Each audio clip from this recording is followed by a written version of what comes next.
The बोल poem का line to line हम एक्सप्लेनेशन करने वाले हैं। आइए सर देखते हैं, एक एक लाइन को समझते हैं क्या लिखा हुआ है। एक छोटी सी पोइम है और इस पोइम के अंदर जो हमारे कवि साहब है, जो पोइट है, वो हमें ये जो भौतिक संसार है, इस भौतिक संसार की जो वस्तुएं हैं, भौतिक संसार की वस्तुएं, वो चाहे पुरुष हो, चाहे वो स्त्री हो, चाहे वो कोई भी वस्तु हो, चाहे भी वो कोई जानवर हो, कुछ भी ना हो, मतलब कुछ भी हो, उन सब के बारे में हमें कुछ बताया है कि इस संसार में जितना मन आप लगाओगे उतना आप दुखी हो जाओगे। ऐसा कुछ कुछ बताने की कोशिश उसने की है।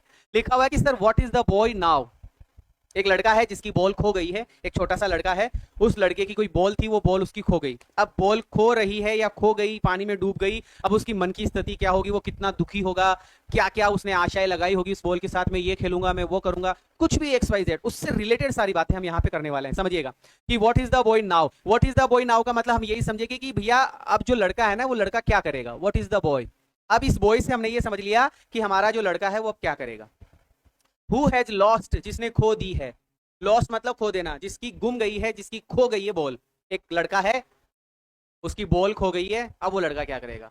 एक छोटा सा लड़का, मासूम सा लड़का, जिसको बॉल बॉल बॉल करते काफी टाइम हो गया था, उसको बॉल मिली और उस बॉल से वो खेल रहा था और वो बॉल खो गई।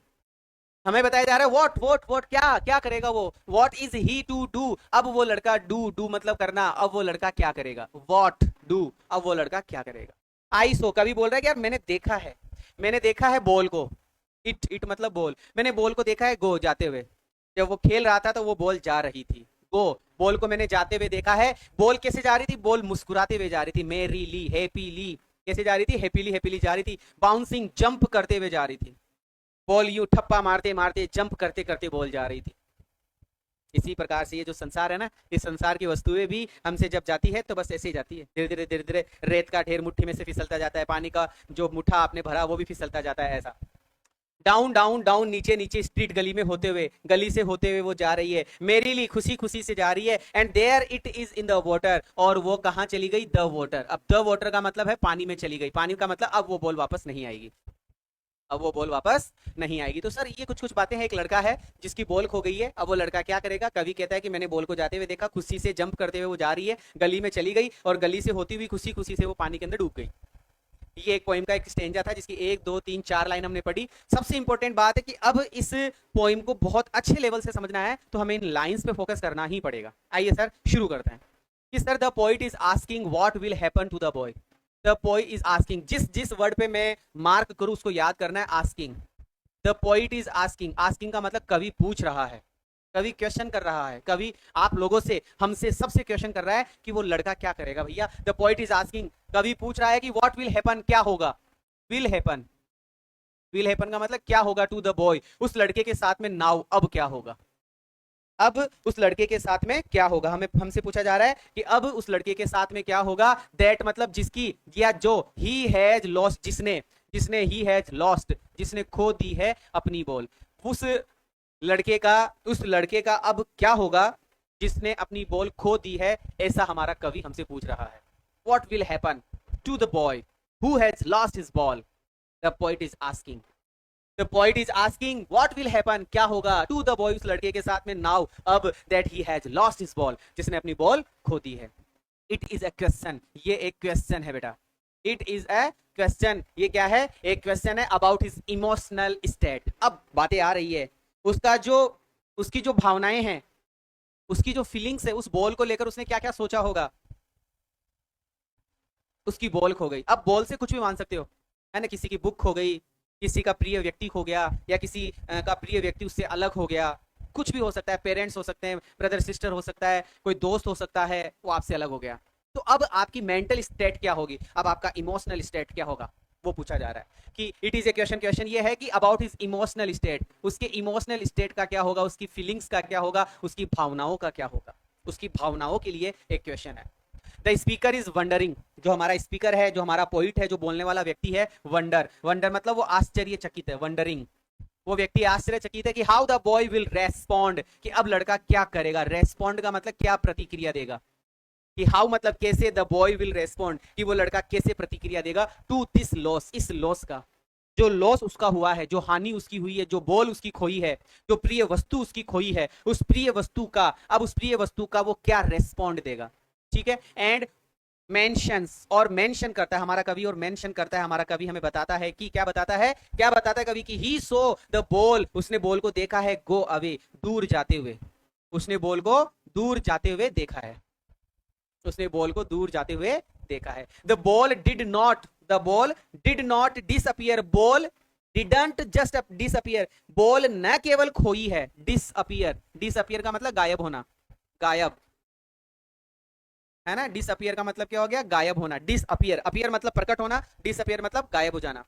कि द बॉल, जो बॉल है, did not just, the ball did not just disappear, न केवल गायब हुई है बल्कि क्या हुआ, इट बाउंस्ड, इसने जंप मारा है, बॉल गायब भी नहीं हुई है, इसने जंप भी मारा है, जॉयफुली, बड़े आनंद के साथ में, और अवे, दूर हो गई, जंप मार मार के, मार मार के, जंप मार मार के दूर हो गई। शोविंग, ये चीजें दिखाती है, शोविंग दिखाती है हाउ क्विकली, कि कितनी जल्दी, कौन सी चीज, ये जंप करने वाली चीज क्या दिखाती है, कि हमारी खुशियां कैसे जंप करते हुए कितनी जल्दी से निकल जाती है और दुख वापस से आ जाता है। हमारी हमारी जो अच्छी अच्छी चीजें हैं वो न जाने कितनी जल्दी गायब हो जाती है, वो अच्छी अच्छी चीजें जल्दी से खत्म हो जाती है, मेरीली जंपिंग करते हुए, खुशी खुशी से जंप करते हुए गायब हो जाती है ना, हाउ क्विकली, कितनी जल्दी, एंड प्लेफुल, प्लेफुली का मतलब बड़े रोमांचिक तरीके से लॉस खत्म हो जाती है, कैन हैपन जो हुआ। The ball bounced away, ball bounce करते हुए, जंप करते हुए दूर चली गई, बाउंस करते हुए दूर चली गई, एंड फाइनली एंडेड अप, और अंत में खत्म हो गई, गायब हो गई, और अंत में एंड हो गई इन द वाटर, और पानी के अंदर क्या हो गई, खत्म हो गई। द स्पीकर सीज, कवि देखता है कि वेयर इट हैज गॉन, कवि ने देखा है कि ये बॉल कहाँ गई है, वेयर इट हैज गॉन, ये बॉल कहाँ गई है। बहुत प्यारी कविता है, आई थिंक आपको समझ में आई होगी। मैंने क्या बताया, मैंने आप लोगों को बताया एक लड़का है जिसकी बॉल खो गई है, अब क्या करेगा वो लड़का, कवि कहता है कि मैंने बॉल को हंसी खुशी जंप करते हुए, गली के पार होते हुए, हंसी खुशी से पानी में जाते हुए देखा है। फिर हमें बताया जा रहा है, पोइट हमसे पूछ रहा है कि अब उस लड़के का क्या होगा जिसने अपनी बॉल खो दी है। ये एक क्वेश्चन है उसके इमोशनल स्टेट के बारे में, उसकी भावनाओं के बारे में, ये एक क्वेश्चन है। कवि आश्चर्यचकित है कि कैसे वो लड़का इस लॉस का कैसे वो लड़का रेस्पॉन्ड करेगा, और कवि कहता है कि बॉल चली गई है, कवि कहता है कि बॉल डिसअपियर ही नहीं हुई है बल्कि बाउंस, उछलते कूदते हुए गायब हुई है। ये चीज दिखाती है कि कितनी जल्दी, ये चीज दिखाती है कि कितनी जल्दी और प्लेफुली, है ना, कितनी जल्दी और रोमांचिक तरीके से लॉस कैन हैपन, कि ये हानियां कितनी जल्दी घटित हो जाती है, ये दुख कितनी जल्दी प्रकट हो जाता है, हमारी चीजें कितनी जल्दी गायब हो जाती है। बॉल बाउंस करते हुए चली गई और फाइनली गायब हो गई पानी के अंदर। कवि ने उस बॉल को जाते हुए देखा है, कवि ने उस बॉल को जाते हुए देखा है। क्या आपको ये पहला पैराग्राफ समझ में आया? क्या मेरी मेहनत आप लोगों को समझ में आ रही है? ये जो मेहनत मैं आप लोगों के लिए कर रहा हूँ, क्या आपको समझ में आ रही है? आप सारे बच्चे मेरे को सपोर्ट करें, क्लास को शेयर करें जितना हो सके। 10th क्लास के बच्चे इधर उधर आपके गांव में, इधर उधर सरकारी स्कूल में, प्राइवेट स्कूल में, कहीं भी पढ़ते होंगे, आपके रिलेशन में कोई भी 10th क्लास में पढ़ता होगा, पढ़ाता होगा, उन सबको भेजो बेटा, है ना, ये आप ही कर सकते हो, है ना। शेयर करो, लाइक करो, कमेंट जरूर करके बताओ। चलो आगे वाले पैराग्राफ देखते हैं। आगे वाले पैराग्राफ की फिर दो चार लाइनें समझते हैं। नो यूज टू से, कहने के लिए कुछ भी नहीं है। देयर आर अदर बॉल्स, वैसे तो जनरली हम ये भी कह सकते हैं यार एक ही बॉल तो खोई है, दूसरी आ जाएगी, है ना। देयर आर अदर बॉल्स, और भी तो बॉल्स है, और भी तो चीजें हैं। अभी ये से कहा जा रहा है बॉल खो गई तो दूसरी ले आ, किताब खो गई तो दूसरी ले आ, है भाई खो गया तो दूसरा ले आ, माता पिता खो गए तो दूसरा ले आ। ऐसे थोड़ी होता है भैया, जिससे मन लग जाता है उसी से तो बात हो रही है। ऐसी कुछ चीजें हमें बताई जा रही है कि नो यूज टू से, कहने के लिए कुछ भी नहीं है, कि दूसरी बॉल भी है। An ultimate shaking grief fix the boy, लेकिन क्या होता है भैया, लोग तो कह देंगे अरे बॉल ही तो खोई थी, दूसरी ले लेंगे। लोगों का काम तो सिर्फ कहना है, हेलो दुनिया सिर्फ कहती है ना। ये जो तुम्हारे चारों तरफ के लोग रहते हैं ये सिर्फ बातें करते हैं और कुछ नहीं है। लेकिन उस लड़के पे क्या गुजर रही है? अल्टीमेट, अनंत, शेकिंग, जोड़ देने वाला, ग्रीफ, दुख ने फिक्स हो गया वो दुख द बॉय लड़के के साथ में। अल्टीमेट शेकिंग, अल्टीमेट अनंत, शेकिंग हिला देने वाला, वाइब्रेट कर देने वाला, झकझोर देने वाला। ग्रीफ का मतलब दुख, अल्टीमेट का मतलब अनंत, अंतिम, जो अनंत दुख है ना, इनफाइनाइट, अनंत, अनंत, ठीक है, अनंत। शेकिंग हिला देने वाला, झकझोर देने वाला, हिला देने वाला, हिला देने वाला, हिला देने वाला। ग्रीफ का मतलब क्या हो गया, दुख। ग्रीफ का मतलब क्या हो गया, दुख। फिक्स मतलब आकर जकड़ लेता है, पकड़ लेता है द बॉय उस लड़के को, कि सर अनंत हिला देने वाला दुख उस लड़के को आके पकड़ लेता है। वो लड़का बहुत ज्यादा दुखी हो जाता है। The boy becomes very very sad, the boy becomes very sad, बहुत ज्यादा दुखी हो जाता है लड़का। ठीक है। As he stands rigid, stands मतलब वह खड़ा रहता है, रिजिड मतलब एक जगह फिक्स, रिजिड का मतलब कठोर होता है, यहाँ पे आप मान लो फिक्स, वो एक जगह फिक्स खड़ा रहता है और सिर्फ अपनी बॉल को देखता रहता है, कहाँ गई मेरी बॉल, कहाँ गई मेरी बॉल, वो जकड़ अकड़ जाता है, एकदम एकदम मतलब फिक्स्ड हो जाता है। कांप रहा है बच्चा, ट्रेमलिंग दुख के मारे रो रहा है, कांप रहा है, स्टेरिंग है ना, ट्रेमलिंग कांप रहा है, स्टेरिंग का मतलब घूर रहा है, डाउन का मतलब नीचे जहां उसकी बॉल गई है, ट्रेमलिंग का मतलब कांपना, ट्रेमलिंग का मतलब कांपना, वो कांप रहा है, स्टेरिंग का मतलब देख रहा है, घूर रहा है ना, देख रहा है, घूर रहा है, डाउन मतलब जहां उसकी बॉल गई है। ऑल हिज यंग डेज, उसके युवा अवस्था के दिन, उसकी युवा अवस्था के दिन, into the harbour, into the harbour, harbour मतलब होता है समुद्री किनारा, जहां पर नाव आके रुकती है, जहां पर एरोप्लेन्स आके रुकती है एयरपोर्ट, और जहां पे नाव आके रुकती है वो हार्बर बंदरगाह है ना, द हार्बर वेयर, जहां पर बंदरगाह है, जहां पर बंदरगाह है, हिज बॉल वेंट, उसकी बॉल वहां चली गई, जहां पर बंदरगाह है वहां पर उसकी बॉल चली गई, और उस बॉल के साथ में all his young days into the harbour, उसके उसके युवा अवस्था के दिन जहां वो खेला करता था, उसकी उसके बहुत बढ़िया जो दिन थे, सफर थे, वो बॉल के साथ में बड़ा प्रसन्न था, वो बॉल उस हार्बर में न जाने कहां चली गई, उस बंदरगाह के पानी में न जाने कहां चली गई। आइए सर देखते हैं, समझते हैं। कवि कहता है the poet says that it does not help to tell the boy, it मतलब यह चीज, डज नॉट हेल्प मदद नहीं करती है, इट डजंट हेल्प यह चीज मदद नहीं करती है, टू टेल बताने में, द बॉय लड़के को, कि देयर आर मोर बॉल्स, मतलब ये चीज मदद नहीं करेगी, उस लड़के का जो दुख है उस दुख को दूर ये चीज नहीं करेगी कि भैया और भी बॉल है, और बॉल ले लो, और बॉल से खेल लो, नहीं, उस लड़के का इमोशन उसी बॉल के साथ में था, उस लड़के का इमोशन उसी बॉल के साथ में था। द पोएट सेज, कवि कहता है कि it does not help to tell, ये चीज कोई मदद नहीं करेगी, डजंट हेल्प, ये चीज कोई हेल्प नहीं करेगी, टू टेल लड़के को बोलना कि देयर आर मोर बॉल्स, अरे और भी बॉल्स है, ये चीज मतलब कोई मदद नहीं करेगी। हिज पेन, उसका जो पेन है, उसका जो दर्द है, उसका जो दुख है, उसका जो दर्द है, उसका जो पेन है, दर्द मतलब दुख है यहाँ पे, उसका जो दुख है वो रियल है, वास्तविक है, उसका दुख वास्तविक है, क्योंकि दिस वन वॉज स्पेशल, क्योंकि वो बॉल उसके लिए क्या थी, वो बॉल उसके लिए स्पेशल थी, जैसे तुम्हारे लिए कोई व्यक्ति स्पेशल हो और वो व्यक्ति तुम्हें छोड़कर चला जाए, तो और कोई दूसरा व्यक्ति आकर उसकी पूर्ति थोड़ी कर देता है, नहीं कर सकता, है ना। हिज पेन इज रियल, उसका पेन दुख है, उसका जो दुख है वो रियल है, वास्तविक है, और दिस वन, ये जो बॉल थी, ये बॉल उसके लिए स्पेशल थी। द बॉय इज डीपली सैडन्ड, हमारा जो लड़का है डीपली, डीपली मतलब गहराई से, डीपली का मतलब क्या हो गया, गहराई से, डीपली सैडन्ड दुखी है, डीपली सैडन्ड दुखी है, हमारा जो लड़का है वो डीपली क्या है, दुखी है, एंड शेकन, और पूरा का पूरा हिला हुआ है, शेकन है, घबराया हुआ है ना, पूरा का पूरा घबराया हुआ है, शेकन है, पूरा का पूरा घबराया हुआ है। This is his first true experience, यह इसका पहला वास्तविक अनुभव है, यह इसका पहला वास्तविक अनुभव है ऑफ लॉस, हानि का, है ना, यह इसका वास्तविक लॉस है भैया, यह इसका वास्तविक हानि है, यह वास्तविक अनुभव है किसी हानि का, किसी दुख का ये वास्तविक अनुभव है। द बॉय इज फ्रोजन, लड़का जम चुका है, लड़का एक जगह रिजिड हो चुका है, लड़के को अब कुछ समझ में नहीं आ रहा है, he is frozen, he becomes frozen, है ना, द बॉय इज फ्रोजन, लड़का जम गया है, जैसे पानी जम जाता है, लड़का जम गया है। स्टेयरिंग देखे जा रहा है, स्टेयरिंग घूर रहा है, देखे जा रहा है, सैडली दुखी होकर, एट वेयर वहां देखे जा रहा है जहां उसकी बॉल चली गई है, ये लड़का वहीं पर देखे जा रहा है जहां पर इसकी बॉल चली गई है। The ball represents his childhood, अब यहां पर बहुत अच्छी लाइन है, समझने की कोशिश कीजिएगा जो बताना चाह रहा है कवि, ये बॉल यहाँ पे जो बॉल गई है, ये बॉल बताती है, ये बॉल बताती है हिज चाइल्डहुड, उसके बचपन के दिनों को, ये बॉल उसके बचपन के दिनों को बताती है। अब सुनिएगा, यहाँ पर दो तरीके की बातें हैं, एक तो चीजों को लेकर और एक आपकी युवा अवस्था को लेकर, तुम्हें पता ही नहीं चलेगा तुम्हारी युवा अवस्था, जैसे धीरे धीरे धीरे धीरे युवा अवस्था जा रही है, हमें पता तक नहीं चल रहा कि द बॉल रिप्रेजेंट, ये जो बॉल है ये रिप्रेजेंट करती है, प्रस्तुत करती है हिज चाइल्डहुड, उसके बचपन को बताती है, and now it is sinking, और वो बचपन वो युवावस्था डूब रही है, वो युवावस्था डूब रही है, जैसे बॉल डूब गई ना, जैसे बॉल कहाँ डूब गई थी, जैसे बॉल पानी में डूब गई थी, वैसे ही ये जो जवानी है, ये जो युवावस्था, ये भी खत्म हो रही है। सिंबोलिकली, सिंबोलिकली का मतलब होता है प्रतीकात्मक रूप से, प्रतीकात्मक रूप से, प्रतीक बताया जा रहा है, इट शोज, प्रतीकात्मक रूप से, सिंबोलिकली प्रतीकात्मक रूप से जो बॉल है वो बॉल बताती है, शोज करती है, बॉल बताती है कि पार्ट ऑफ हिज इनोसेंस, जो इनोसेंस मतलब मासूमियतता, उसकी मासूमियतता का जो पार्ट है, उसकी मासूमियतता का जो हिस्सा है, वो मासूम सा बच्चा उस ये जो मासूमियतता है इज ऑल्सो गोइंग, उसकी मासूमियतता भी जा रही है। जैसे कोई व्यक्ति, कोई बच्चा बचपन में था, कितना मासूम था। एक 5 साल के बच्चे को देखो आप, कितना मासूम लगता है। और एक 20 साल के लड़के को देखो तुम, वो मासूम नहीं लगता।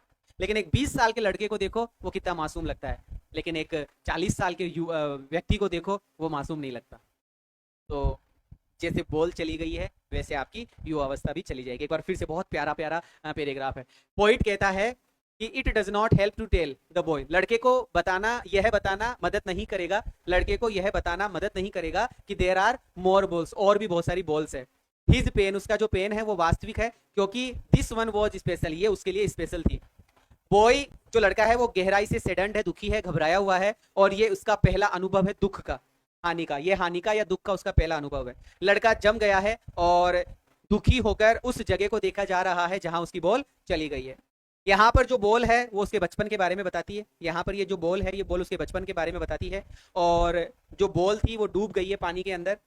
प्रतीकात्मक रूप से जो बॉल है, जो बॉल है वो बॉल शोज करती है, वो बॉल दिखाती है कि इनोसेंस का जो कुछ पार्ट था, मासूमियतता का कुछ हिस्सा था, वो मासूमियतता इज ऑल्सो गोइंग, वो मासूमियतता भी क्या हो गई है, धीरे धीरे चली गई है। वाह यार वाह। नेक्स्ट है ना गजब की पॉइंट। आइए sir, I would not intrude on him, मैं उसको इंट्रूड नहीं करूंगा, है ना। आई वुड नॉट इंट्रूड, मैं उसको इंट्रूड नहीं करूंगा। इंट्रूड का मतलब होता है बिना किसी परमिशन के जाना। इंट्रूड का मतलब दखल अंदाजी करना। आप इसको हिंदी में समझना चाहे तो दखल अंदाजी करना, दखल अंदाजी करना मतलब किसी को बिना परमिशन के डिस्टर्ब करना। कि आई would not intrude on him, मैं उसको डिस्टर्ब नहीं करूंगा, मैं बिना परमिशन के उसके उसके उसके इमोशंस में नहीं जाऊंगा। अब बताया जा रहा है कि ए डाइम, जो बॉल है उस बॉल का प्राइस क्या है, ए डाइम। हमें बताया जा रहा है बॉल की रेट, है ना। बॉल की जो रेट है, बॉल की जो प्राइस है, PRIC प्राइस, वो प्राइस है 1 डाइम, ONE1DIME डाइम। ये थोड़ा सा देख लीजिएगा, है ना। 1 डाइम मतलब यार बॉल की कीमत 1 डाइम है। अब जैसे अपने यहाँ रुपया होता है, कहीं पे डॉलर होता है, तो कहीं पर डाइम है, तो 1 डाइम। बॉल की कीमत सिर्फ 1 डाइम है।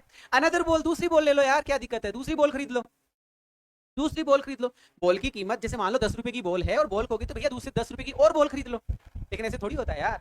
उस बॉल के साथ में क्या इमोशंस थे, उस बॉल के लिए आपने कितना सोचा होगा, उस बॉल के लिए, उस बॉल से आपने कितने छक्के मारे होंगे, उस बॉल से आपने कितने व्यक्तियों को आउट किया होगा, ऐसा।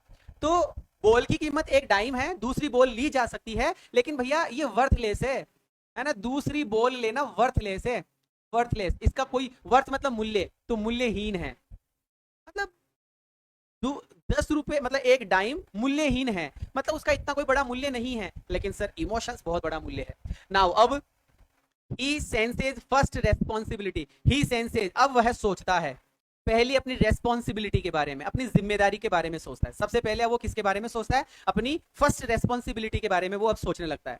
इन अ वर्ल्ड ऑफ पोजेशन, ये जो वर्ल्ड है, इन अ वर्ल्ड, इस संसार में ये जो पोजेशंस है, ये जो वस्तुएं हैं, पोजेशंस का मतलब यहाँ पे आप थिंग्स मान लो, ये जो संसार की वस्तुएं हैं, ये तो एक ना एक दिन खत्म हो जाएगी। आज तुमने कोई बोल ली, आज तुम्हारा उसके साथ में बहुत प्यारा इमोशंस है, लेकिन क्या कल भी रहेगा, परसों भी रहेगा, आने वाले 10 दिन, 15 दिन, महीना भर, मतलब साल भर, 2 साल भर। आज तुम जितने भी साल के हो, आज से 4 साल पुरानी कोई वस्तु को देखो, क्या तुम उसको देखते भी हो।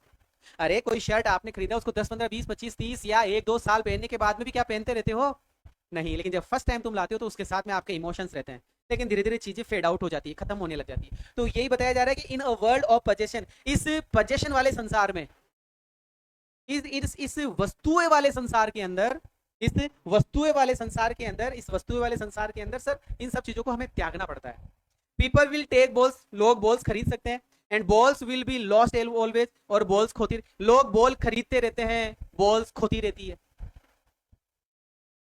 चीजें बनती रहती है, चीजें बिगड़ती रहती है, मकान बनते रहते हैं, मकान टूटते रहते हैं।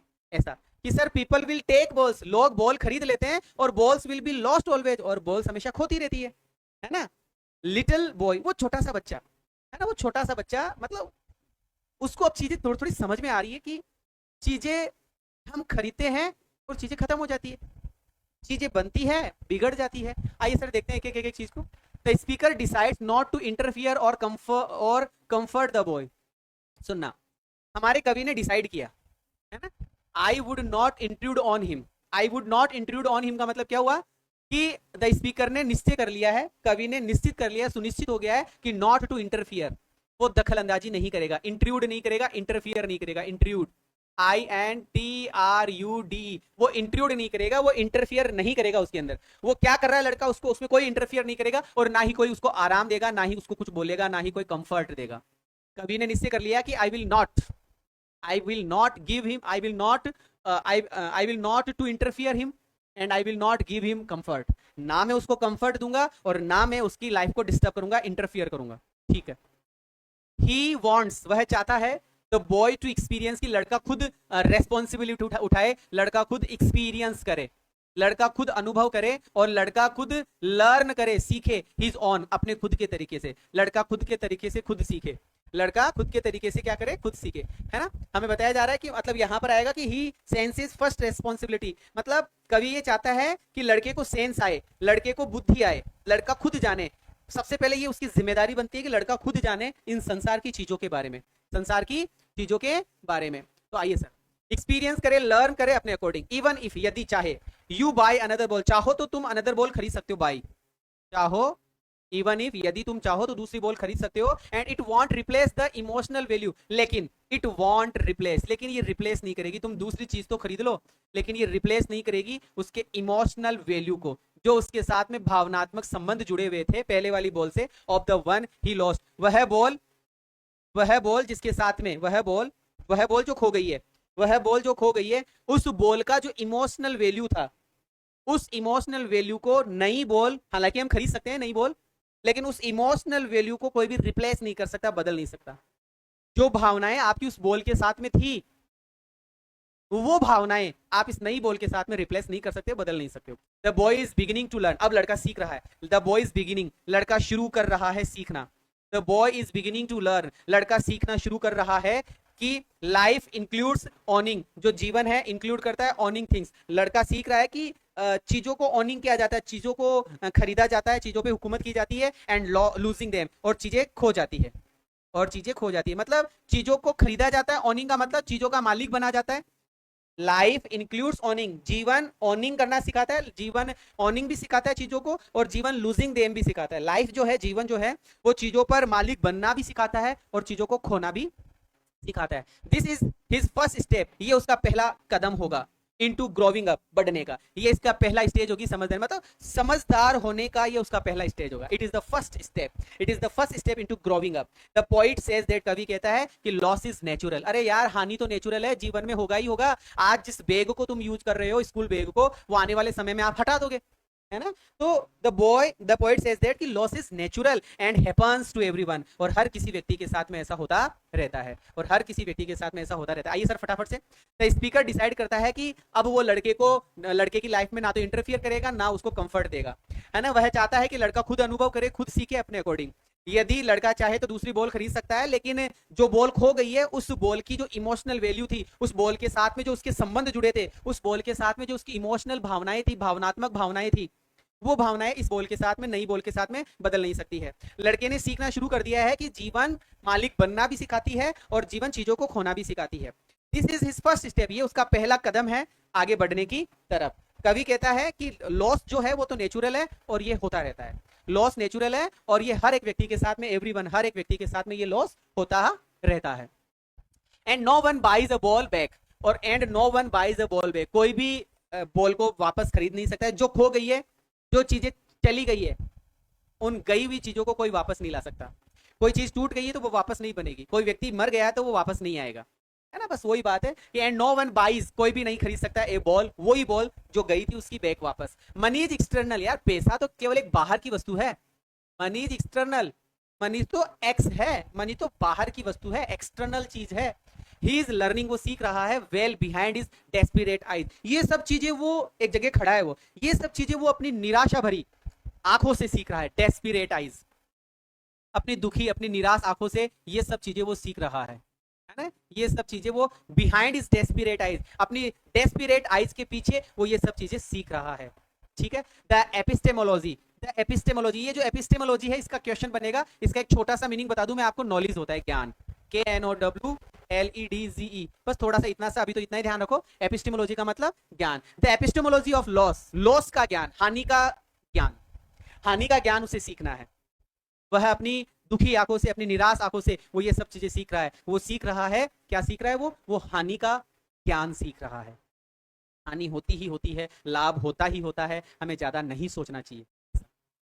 हाउ टू स्टैंड अप, अब वो सीख रहा है कि हाउ टू स्टैंड अप, कि मैं कैसे स्टैंड अप हूं, मैं कैसे खड़ा हूं, मैं इस दुख से कैसे बाहर निकलूं, है ना। नोविंग, वो जान रहा है what every man must one day know, है ना। वो नोविंग, वह जान रहा है व्हाट मतलब जो एवरी मैन मतलब प्रत्येक व्यक्ति मस्ट वन डे नो, जो एक ना एक दिन कोई बड़ा व्यक्ति जानता है, एक ना एक दिन कोई बड़ा व्यक्ति जानता है, उस चीज को वह जान रहा है, उस चीज को वह जान रहा है। एंड मोस्ट नो, और अधिकतर लोग जानते हैं मेनी डेज, बहुत सारे दिनों में। मतलब क्या चीज, और पढ़ देता हूं, हाउ टू स्टैंड अप, की कैसे खड़ा हो जाए, कि दुख से कैसे पार पाया जाए, दुख से कैसे जीता जाए, कैसे स्टैंड अप हुआ जाए, कैसे लड़ा जाए। ये धीरे धीरे हमें सीखने में आता है। आपकी कोई वस्तु खो गई, आपको बहुत दुख होगा पहले दिन, लेकिन धीरे धीरे धीरे धीरे वो दुख की स्थिति कम हो जाती है ना। हम हमारे संबंधी जो हमारे से हमसे हमारे प्यारे संबंधी, जो हमारे रिलेटिव जो हमको छोड़कर चले गए हैं भगवान के पास में, उनको ही धीरे धीरे धीरे धीरे धीरे धीरे हम भुला देते हैं।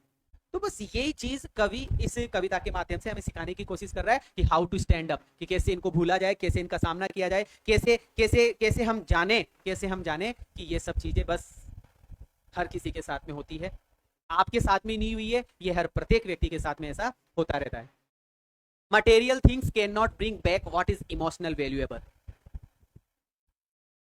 ये जो भौतिक संसार है, ये जो संसार आपको नजर आ रहा है, मटीरियल थिंग्स, ये जो भौतिक चीजें हैं, कैन नॉट ब्रिंग बैक, ये वापस नहीं ला सकती है व्हाट इज इमोशनली वैल्यूएबल। जो व्हाट इज इमोशनली वैल्यूएबल, जो हमारे इमोशंस जुड़े हुए हैं जिन चीजों के साथ में, उन इमोशंस को, उन भावनाओं को कहते हैं ना कि पैसा सब कुछ नहीं खरीद सकता। वही बात है कि पैसा प्यार नहीं खरीद सकता। मटीरियल थिंग्स इमोशनल वैल्यूज को नहीं खरीद सकती। इस पेन के साथ में मेरा कोई रिलेशन है, मुझे इससे बड़ा प्रेम है इस वस्तु के साथ में, तो ऐसा ही दूसरा पेन अगर आ जाएगा तो उसके साथ में वैसा इमोशनल टच नहीं रहेगा। मेरा तो इसी के साथ में है, तो मुझे ये सीखना होगा अगर ये खो जाए तो मुझे दुख नहीं करना है। ये सिखा रहा है कि sir material things can not bring back, material चीजें वापस नहीं ला सकती है, मटीरियल चीजें वापस नहीं ला सकती है, मटीरियल चीजें, भौतिक चीजें नहीं ला सकती है व्हाट इज इमोशनल वैल्यूएबल, जो इमोशंस के साथ में जुड़ी हुई चीजें हैं। This is the heart of the poem, यही हार्ट ऑफ द पोइम है भैया। इस पोइम का जो हृदय है वो यही है कि material things can not bring back what is emotionally valuable. जो इमोशंस के साथ में जो वैल्यू बन जाती है, जो भावनाओं के साथ में जो हमारा मूल्य बन जाता है, उस मूल्य को मटीरियल चीजें कभी बदल नहीं सकती। द बॉय इज लर्निंग, कभी सीख रहा है, मतलब लड़का सीख रहा है एक लाइफ लेसन, है ना। लड़का एक लाइफ का लेसन सीख रहा है कि हाउ टू कोप विद, कैसे सामना किया जाए। लड़का सीख रहा है कि कैसे सामना किया जाए, कैसे फेस किया जाए, कैसे फाइट किया जाए, कैसे लड़ा जाए, है ना, कि कैसे सामना किया जाए दुख का। लड़का सीख रहा है कि कैसे दुख का सामना किया जाए एंड स्टैंड स्ट्रॉन्ग, और स्ट्रॉन्ग बनने की कोशिश कर रहा है आफ्टर लूजिंग समथिंग, है ना, प्रीसियस, कोई बहुमूल्य चीज खोकर, अपनी बहुमूल्य चीज खोकर, है ना, अपनी बहुमूल्य चीज खोकर लड़का सीख रहा है, स्ट्रॉन्ग बन रहा है और दुख का सामना कर रहा है। ये जो पोइम थी मैंने आप लोगों को पढ़ाई, ये पोइम आपको कैसी लगी मुझे जरूर से आप कमेंट करके बताएंगे।